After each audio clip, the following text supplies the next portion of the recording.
Hello students. So we have covered a topic of the equal range. So now we are going to discuss some question which are based on equal range.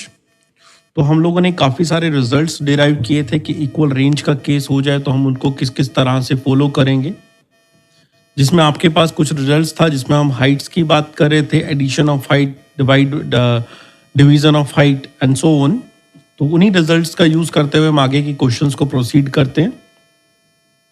देखिए हमारा first question है, two stones are projected with the same speed but making different angle with horizontal, their ranges are equal. तो जैसे ही आपको question में पढ़ने को मिलता है रेंजेस आर इक्वल, इसका मतलब वो bodies theta and 90 minus theta से प्रोजेक्ट किया गया है। तो क्वेश्चन कहता है फर्स्ट बॉडी ने अगर y1 हाइट अटेन करी है तो सेकंड बॉडी ने कितनी हाइट अटेन करी होगी। तो इसी से जस्ट पहले वाली वीडियो के अंदर हम लोगों ने एक क्वेश्चन में कुछ रिजल्ट डिराइव करे हैं, जो कि आपके पास है h1 h2 का जो रेशो होता है वो हमारे पास 10 स्क्वायर थीटा होता है। h1 की जगह हमें y1 कहा गया है और हमें y2 पूछा गया है, तो हमारे पास हुआ y1 by y2 is equal to 10 square theta. So कि we can simply write that the y2 is equal to y1 divide by 10 square theta. This is your answer. तो इससे हमें बस एक छोटा सा रिलेशन याद करना था, डेटा रखना है और ढूंढना है कि हमारा आंसर क्या आएगा। इसी तरह से सेकंड क्वेश्चन है, ये कहता है एक बॉल को हमने थीटा एंगल पे और दूसरे को 90 माइनस थीटा एंगल पे हॉरिजॉन्टल के साथ सेम स्पीड से सेम पॉइंट पे फेंका गया, जिसमें ईच की स्पीड है 40 metre per second. The second ball reaches higher than 50 metre then the first one. तो हम कहते हैं h2 और h1 की मैक्सिमम हाइट का जो डिफरेंस है वो हमें 50 दिया गया है। तो second ball reaches 50 metre higher than the first one means h2 minus h1 is 50। और हमने हमारे रिजल्ट्स को अगर हम लिखें तो हम कहते हैं सेम रेंज के रिजल्ट के अंदर हमने एक रिजल्ट फाइंड आउट किया था, the addition of the height is u square upon 2g। उसी प्रॉपर्टी का हमने यूज़ करते हैं यहाँ पे।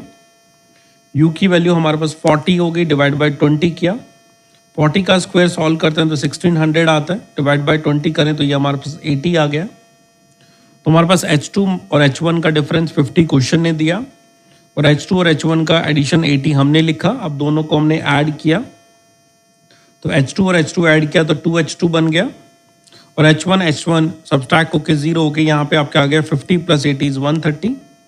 सो we can write as h2 is coming as 130 divide by 2, so you can write as 65 metre. तो हम कहते हैं h2 और h1 का जो डिफरेंस है वो क्वेश्चन ने 50 दिया है और h2 की जगह पे हमारे पास 65 आ गया है। तो 65 minus h1 is equal to 50। तो हम कहते हैं h1 की वैल्यू अगर हम कैलकुलेट करें तो we will get 65 minus 50 is equals to 15 metre. तो उसी प्रॉपर्टी का हम यूज़ करते जा रहे हैं और हमारे क्वेश्चंस की जो कैलकुलेशन है वो कम करके हम थोड़ा सा बेटर अंडरस्टैंडिंग करके क्वेश्चन को फास्ट सॉल्व कर रहे हैं। फिर से नेक्स्ट क्वेश्चन हमें दिया गया है कि two stones are projected with the same speed making different angles with the horizontal, their ranges are equal. Once again their ranges are equal. The angle of projection of one is pi by 3 and its maximum height is y1. Then the maximum height of the other क्या होगा।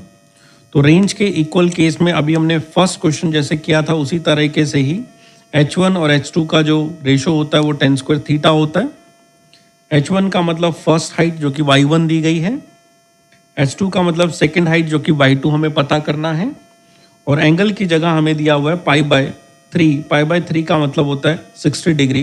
तो हमारे पास हो गया ये 10 square 60 degree. 1060 की value √3 होती है और √3 का हमें स्क्वायर करना होगा तो हमारे पास आंसर आएगा 3। तो हमारे पास अब तक सॉल्व होकर आया y1 और y2 का रेशो जो है वो 3 आ गया है।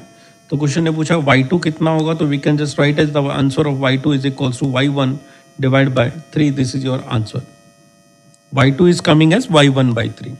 तो अगर हमें वो प्रॉपर्टीज याद हैं तो we can do the question in a very fast manner. Next question हमें दिया गया है, a ball is thrown at a different angle with the same speed u from the same point, it has the same range. Again the case of the range का same आ गया। पहले वाले ने height y1 travel किया और दूसरे वाले ने हाइट y2 ट्रैवल करी है, तो दोनों कहते हैं दोनों का एडिशन क्या आएगा। तो हम दोनों का एडिशन हमने डिराइव कर रखा है, वो आपके पास आंसर आता है u² बाई 2g। बस ये इसका आंसर है। ये डेरिवेशन कहाँ किया एक बार फिर से हम देखें तो हमने पुरानी वीडियोस में देखो ये सारे रिजल्ट लिखे थे। H1 और H2 का रेशो फर्स्ट सेकंड में देखा जाए तो tan स्क्वायर थीटा है। फर्स्ट देखा जाए तो H1 प्लस H2 का addition u square by 2g है। तो ये सारे रिजल्ट हमने पहले डिराइव करे हैं हमने लास्ट वीडियो में, तो उसी से हम उन्हीं रिजल्ट का यूज करते जा रहे हैं और क्वेश्चंस को सॉल्व करते जा रहे हैं। अगेन क्वेश्चन कहा गया, ए projectile can have the same range r for the two angles of projection T1 and T2 with the time of flight in the two cases. तो हमें ये बताना है कि r किसके प्रोपोर्शनल होगा। तो ये वाला रिजल्ट भी हमने लास्ट डिराइव किया है, r T1 और T2 के मल्टीपल के प्रोपोर्शनल होगा। इसका एक्सप्लेनेशन हमने लास्ट वीडियो में क्या है, देखिए ये फिफ्थ पार्ट है। T1 और T2 की वैल्यू को लिखा, फिर उसके बाद मल्टीपल करने के बाद रिजल्ट लिखने के बाद जब हमने देखा तो T1 into T2 is coming as proportional to R।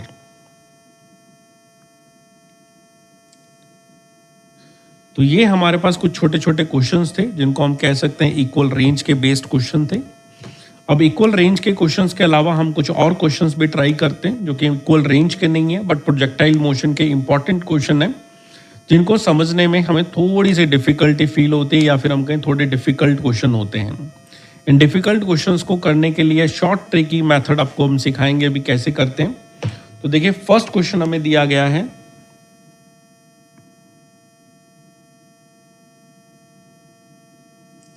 the ceiling of a long hole is 25 metre high. तो हमें एक लॉन्ग होल दिया है जिसकी सीलिंग की हाइट जो है 25 मीटर है। क्वेश्चन कहता है what is the maximum horizontal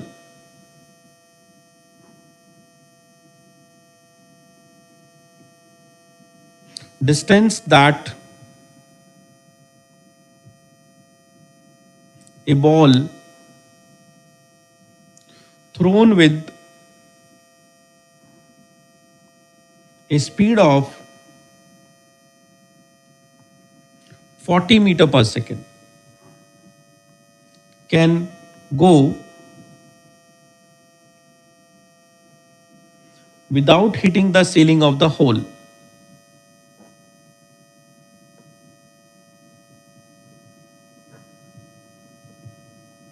और हमें g की वैल्यू 10 यूज करके इस क्वेश्चन को सॉल्व करना है। तो क्वेश्चन ये कहता है कि हमने एक लॉन्ग होल बनाया जो कि 25 मीटर हाई है। हमने एक बॉडी को 40 मीटर पर सेकेंड से थ्रो करना और हमें ये बताना है कि कितनी मैक्सिमम हाइट तक जा सकता है। देखिए सबसे पहले हम बात करें कि मैक्सिमम रेंज कब आती है।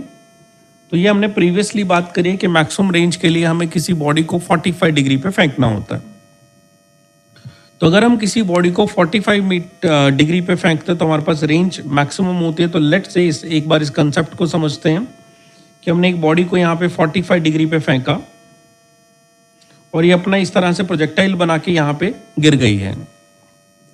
तो ये अगर हमने किसी भी ओपन एंगल में ओपन ग्राउंड के अंदर कोई क्वेश्चन आपको कहता है, ओपन ग्राउंड में क्वेश्चन आपको कहता है कि आपको रेंज मैक्सिमम चाहिए तो हमने 45 डिग्री पे फेंक देना है। कितना भी ऊंचा जाए हमें कोई मतलब नहीं है, हमें सिर्फ मतलब है कि हमारे पास बॉडी जो है ना वो मैक्सिमम डिस्टेंस पे जानी चाहिए।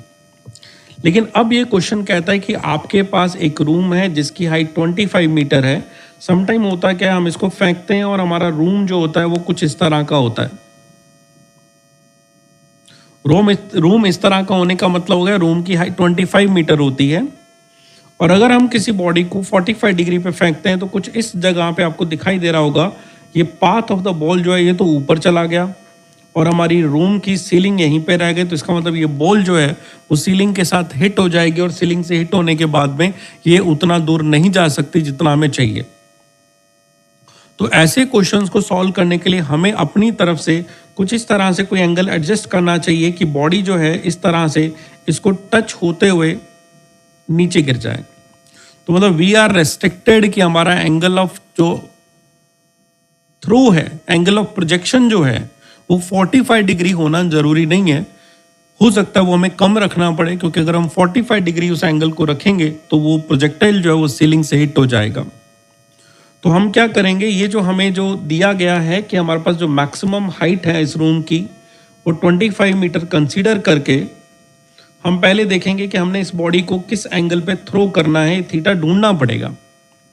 तो हम कहते हैं मैक्सिमम हाइट का फॉर्मूला हमारे पास रहता है यू स्क्वायर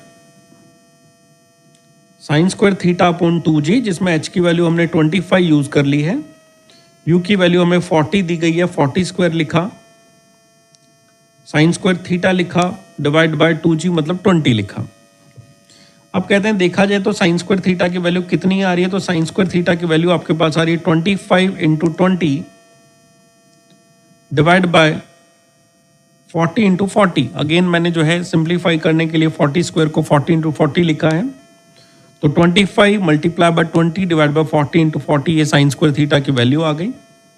हम चाहें तो इस 20 से इसको कट कर दें, अगर नहीं कट करना चाहे तो इसको ऐसे रख दें और ढूंढें साइन थीटा की वैल्यू क्या आएगी। तो साइन थीटा की वैल्यू देखिए हमें अंडर रूट लेना पड़ेगा इसका, तो 25 का अंडर रूट लेंगे तो 5 बनेगा, 40 इंटू 40 का अंडर रूट लेंगे तो 40 बन जाएगा, 20 का अंडर रूट लेंगे तो 20 का अंडर रूट बनता है 2 रूट ऑफ 5, 2 रूट ऑफ 5, ठीक है।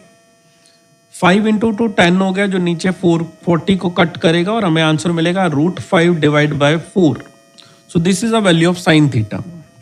ये वैल्यू कुछ खास अच्छी नहीं आ रही है। अगर ये वैल्यू कुछ खास अच्छी नहीं आ रही है, इसका मतलब ये हो गया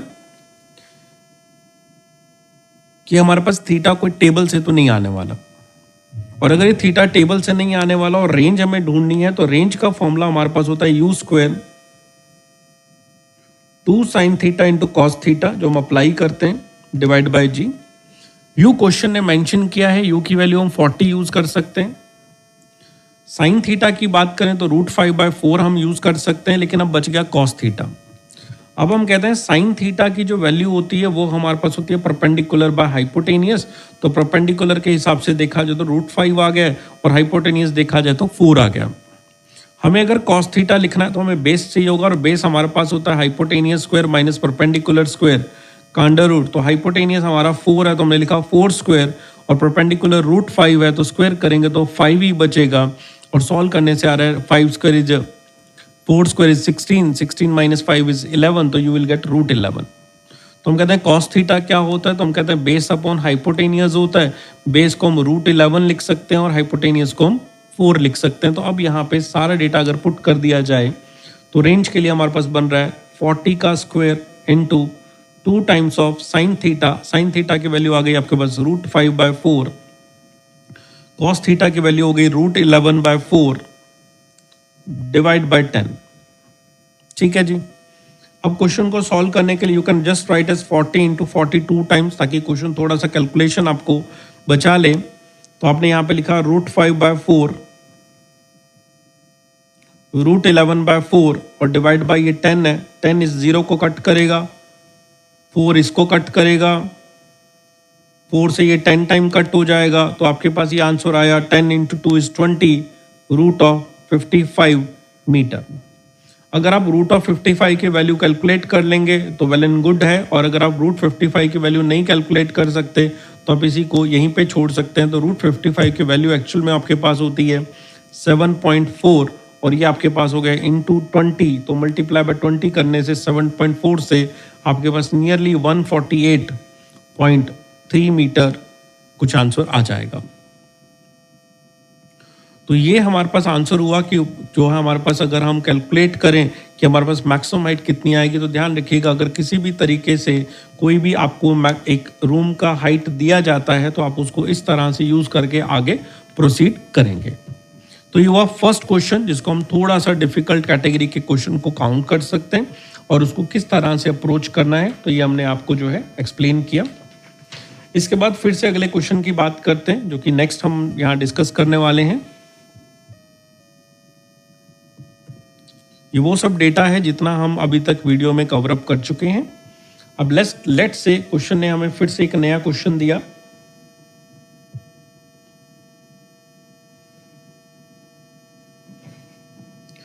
तो नेक्स्ट क्वेश्चन जो हमारे पास है, that question is a grass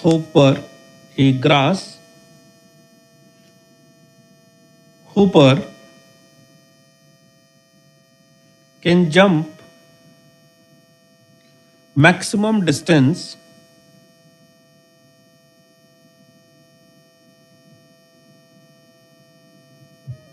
1.6 meter. A grasshopper can jump maximum distance 1.6 meter. It spends negligible time on the ground. It spends negligible time on the ground. How far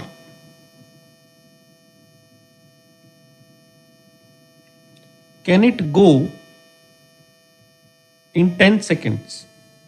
So this is our question. तो हमें question क्या कह रहा है, एक grass hopper जो है वो मैक्सिमम से मैक्सिमम डिस्टेंस जो है वो 1.4 मीटर कवर अप करता है. तो इसका मतलब क्वेश्चन आपको ये कहना चाहता है ग्रास होपर यहाँ से 45 डिग्री पे जंप कर रहा है. हर बार ग्रास होपर यहाँ पे 45 डिग्री पे जंप कर रहा है क्योंकि रेंज मैक्सिमम 45 डिग्री पे होती है. इस तरह से जंप करके ग्राउंड पे जाता है, फिर दोबारा से जंप करता है, फिर से ग्राउंड पे जाता है, फिर जंप करता है, फिर ग्राउंड पे जाता है, फिर जंप करता है, फिर से ग्राउंड पे जाता है एंड सो ऑन. और इस तरह से ग्रास होपर जो है कुछ डिस्टेंस कवर अप करता जा रहा है. ये हमें दिया हुआ है.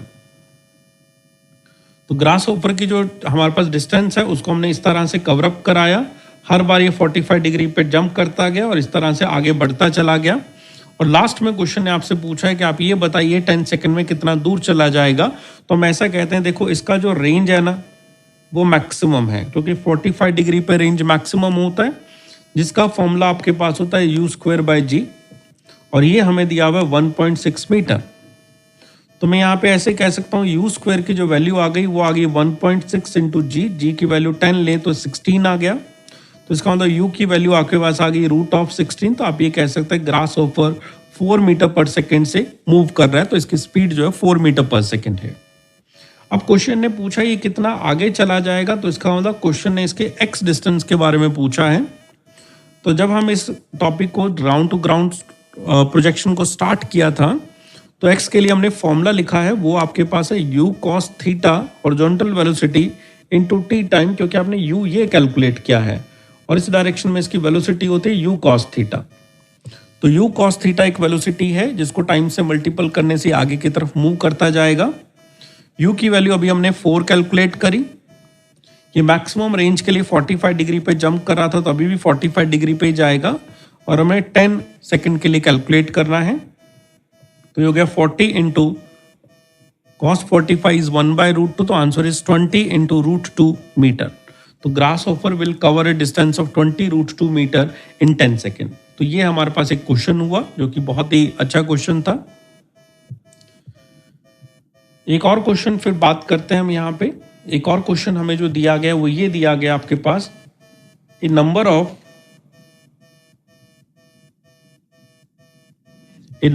bullets are fired. A number of bullets are fired in all directions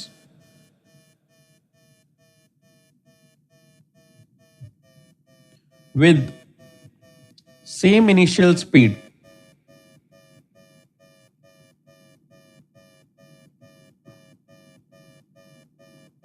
U हो सकता है u की कुछ वैल्यू कभी दे दी जाए. The maximum area of ground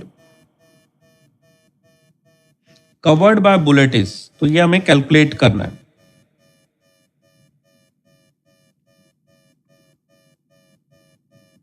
तो ऐसे समझे यहां से एक बुलेट से हमने जो है एक गन से बुलेट को फायर किया किसी स्पीड u से और हम कहते हैं मैक्सिमम एरिया कवर अप करें. तो आप ऐसे समझे इसे मैक्सिमम वेलोसिटी से हम थ्रो करें.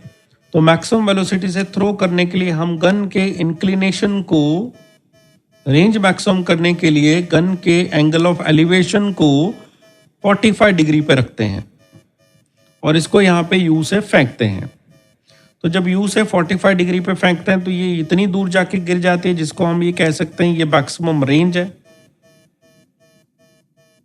इसी तरह से उस बुलेट को या गन को बाद में हम इस तरह से इस डायरेक्शन में लेके आते हैं, फिर से हम इसको फेंकते हैं तो 45 डिग्री पे इस तरह से आके गिर जाती है. तो फिर से आपके पास मैक्सिमम रेंज है. और इस तरह से हम गन को हर बार पूरे सर्कल में गोल गोल घुमा के करते जाएं तो हर बार ये सेंटर से, अगर हम बात करें सेंटर से इस सर्कल में बात करें तो हम ये कहेंगे इस सेंटर से हर बार रेंज मैक्सिमम के जितनी दूर बुलेट जाके गिरेगी, इस तरह से प्रोजेक्टिल बना बना के ये बुलेट गिरती जाएंगी। फिर से इस तरफ से देखें तो ये भी रेंज मैक्सिमम होगी और बुलेट इस तरह से हवा में जाके यहाँ पे गिर जाएगी। तो इस तरह से बार बार बुलेट जो है रेंज मैक्सिमम के इक्वल दूर जाती जाएगी।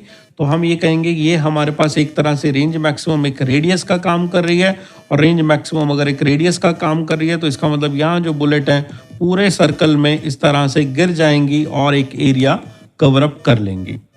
अब आपको कहा ये एरिया क्या होगा, तो हम कहते हैं एरिया एक सर्कल का होगा जिसका आंसर होता है pi r square. Area of circle is pi r square, जिसमें रेडियस का मतलब है मैक्सिमम रेंज, और मैक्सिमम रेंज का फॉर्मूला हम जानते हैं जो कि यू स्क्वायर बाय जी होता है। तो हम कहते हैं एरिया कितना आएगा, तो हम कहते हैं pi into u square by g is radius का whole square. So by this way we can easily find out how much area is covered by the random firing of the bullet in all possible directions. तो ये बहुत ही अच्छा question था आपके पास। फिर से question देखें एक और।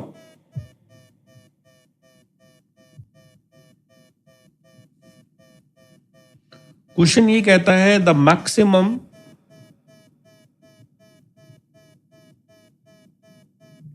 रेंज,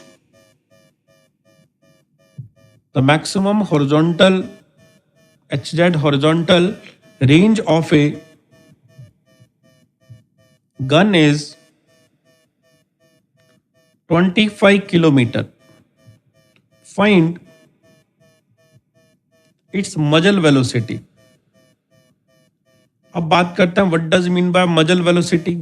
मजल वेलोसिटी का मतलब होता है इनिशियल वेलोसिटी यू बता दें। मजल वेलोसिटी का मतलब होता है इनिशियल वेलोसिटी यू बता दे। तो रेंज मैक्सिमम का फॉर्मूला हम जानते हैं यू स्क्वायर बाय जी होता है, जो कि आपको दिया हुआ है 25 किलोमीटर, और 25 किलोमीटर को पहले हमने मीटर में बदला, 1000 से मल्टीपल किया, यू हमें पता करना और जी की वैल्यू 10 ली थी हमने। तो हमने कहा यू स्क्वायर की वैल्यू अगर कैलकुलेट करें तो ये आ गया 25, 30 पहले से लगी थी, जी का मल्टीपल हुआ 40 हो गई, तो यू की वैल्यू आ गई अंडर रूट ऑफ 25,00,00, तो you will get 500 metre per second. तो ये हमारे पास कुछ क्वेश्चंस हो गए which are based on the concept of horizontal range, vertical height, time of flight, equal range का concept and so on. Conceptual questions भी बात हो गई है।